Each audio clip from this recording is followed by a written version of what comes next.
어떤 혁신이 가능한지를 잘 보여주는 고트프리트 비렐름 라이프니츠의 명언. 고트프리트 비렐름 라이프니츠는 독일의 철학자이자 수학자, 과학자로 근대 철학과 수학 발전에 지대한 영향을 끼친 인물입니다. 그는 다양한 학문 분야에서 탁월한 업적을 남겼으며 특히 미적분학의 발명자 중 한 명으로 모나드론, 이진법, 논리학과 기계론으로 유명합니다. 라이프니츠의 미적분학 발명은 아이작 뉴턴과 독립적으로 미적분학을 개발하였으며 그의 기호 체계는 오늘날까지 사용됩니다. 모나드론은 세상을 구성하는 기본 단위인 모나드라는 개념을 제시하며 철학적 사유에서 독창적인 관점을 보여주었습니다. 이진법은 현대 컴퓨터 과학의 기초가 된 이진법 체계를 수학적으로 설명하였습니다. 논리학과 기계론은 인간의 사고를 수학적 논리로 표현하려는 시도를 통해 현대 인공지능 연구의 선구자로 평가받기도 합니다.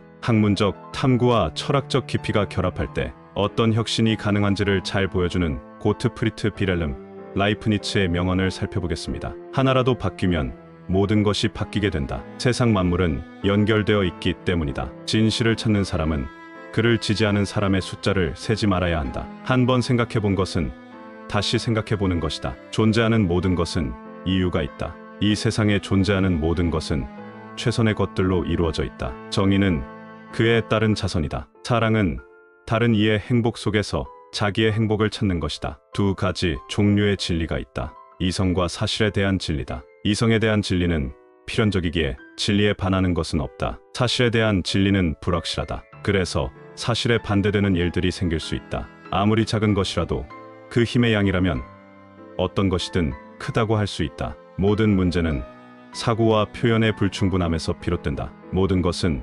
무한수의 단자로부터 이루어지고 잘 조화되고 있으며 아름답다. 좋은 머리에는 항상 좋은 심장이 따라다닌다. 첫 번째 악은 모든 피조물의 불완전한 성질에서 비롯된다. 완벽하다면 그것은 신이고 악할 수가 없다. 두 번째 악은 자연에서 발생하는 악이다. 신은 자연의 악을 꼭 원하지 않는다. 그러나 신은 죄에 대한 벌로서 또 때로는 어떤 목적을 달성하기 위한 수단으로 또는 더 큰 악을 저지하거나 보다 더 큰 선을 실현하기 위해 자연의 악을 원할 수 있다. 세 번째 인간이 저지르는 도덕적 악은 인간의 자유의 결과이다. 신은 가장 선한 것을 선택하게 되어 있고 이에 따라 인간을 자유로운 존재로 창조하였다. 인간은 자유로운 존재이기에 선뿐만 아니라 악을 선택할 수 있다. 신은 악을 원하지 않지만 어쩔 수 없이 악을 허용하지 않을 수가 없었다. 쓴맛을 보지 못한 사람은 달콤한 것도 얻기가 어렵다. 영혼에서는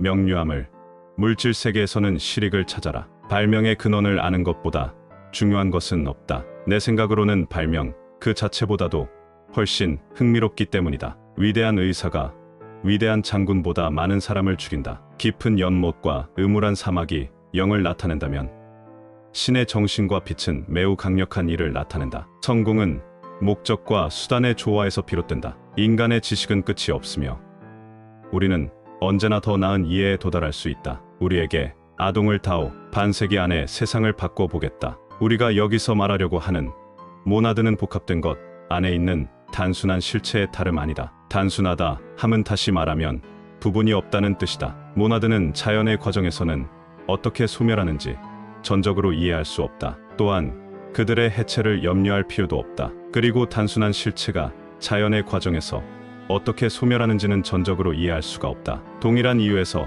단순한 실체들이 집적을 통하여 형성될 수 없기 때문에 하나의 단순한 실체가 자연적 과정에서 생성될 수 있다는 것도 이해할 수 없다. 현재는 미래만큼 크다. 음악은 계산하는 것을 의식하지 않는 마음에 숨겨진 산술 운동이다. 최선의 방식으로 모든 것을 주관하라. 우리는 최선의 세계 안에서 살고 있다. 우리를 동물과 구별하게 하고 이성과 과학을 부여하며 우리 자신과 신에 대한 지식으로 이끌게 하는 것은 필연적이고 영원한 진리에 대한 암이다. 합리적인 영혼과 마음이라는 것은 바로 우리 마음속에 있다. 마음으로 이해하는 것이 가장 중요하다. 태고부터 뉴턴 시대까지의 수학 속에 그가 이룩한 것은 거의 절반이라고 할 수 있다. 자연은 뛰어남과 경제성, 간결함 속에서 활동한다. 합리적인 영혼과 마음이라는 것은 바로 각자의 내부에 있다. 신은 주사위 치기를 놓지 않는다. 이해하기 위에서는 이를 분해해야 한다. 이상과 같이 라이프니츠에게서 배울 점은 통합적 사고, 끊임없는 호기심, 조화와 협력의 가치, 실용성과 철학의 결합 등을 들 수 있습니다. 통합적 사고. 라이프니츠는 철학, 수학, 과학, 언어학 등 다양한 학문 분야를 아우르며 통합적 관점을 발전시켰습니다. 그의 지식의 폭과 깊이는 현대 사회에서 융합적 사고가 얼마나 중요한지를 잘 보여줍니다. 끊임없는 호기심.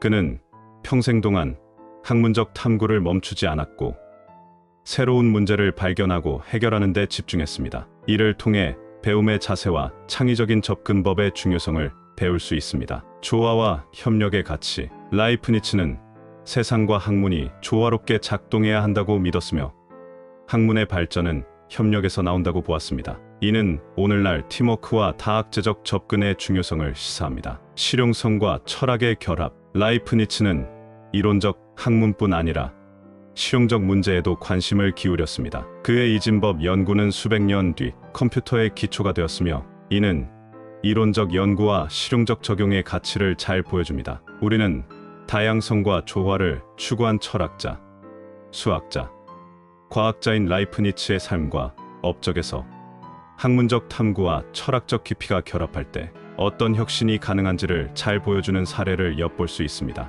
따라서 우리는 다양성과 조화를 추구한 라이프니츠의 삶을 본받아 변화의 주체적인 주인공으로 살아가기를 힘쓴다면 더 나은 삶을 창조해 갈 수 있을 것입니다.